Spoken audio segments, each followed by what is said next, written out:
Still up. Joining us now, Aureus Firestone, Chairman and CEO and co-founder of Aureus Asset Management, as well as a CNBC contributor. What are the cross currents when you put them all together? You bullish or bearish, Carrie?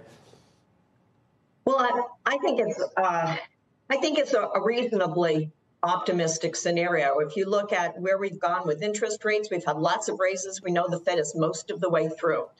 On the inflation front, inflation has been coming down not as fast as anyone wanted, but I think over the next couple of months, you're going to see some fairly dramatic drops in inflation because of housing, rent, and energy.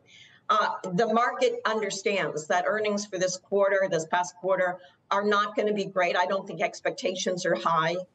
And we're starting to see some stabilization in sectors like technology that are large and important to the market, and the companies are responding. You know, you've seen restructuring and efficiency moves, whether it's led by activists or managements don't like seeing their stocks down 70, 80%. So if you put it together and assuming that there's no more shoes to drop on the banking side, we perhaps stabilize there. We're in a better footing than we were a week ago or 2 weeks ago. And if we're in a recession, let's get it on. Let's do this recession, and markets certainly bottom well before recessions have finished. So you think that the interest rates being below where the Fed says they're going, do you think that they're sniffing out what you talked about with inflation? You think it is moderating at this point? Yeah, I mean, if you look at the housing markets, that's definitely a factor, and energy prices have come down. The Fed has to keep their options open.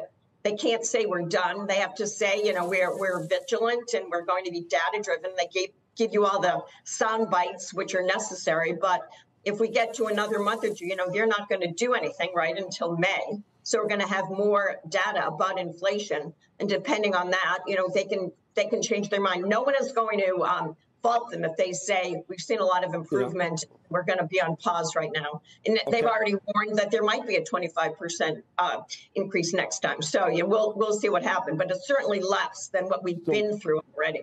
What would lead us out of the doldrums that we've been in? If you do see maybe a landing of some type, a mild recession, and you do see rates stop going up, what do you think would be the best place to put your money in terms of sectors? Well, it's interesting. What we saw over the last 2 years is this huge run in energy.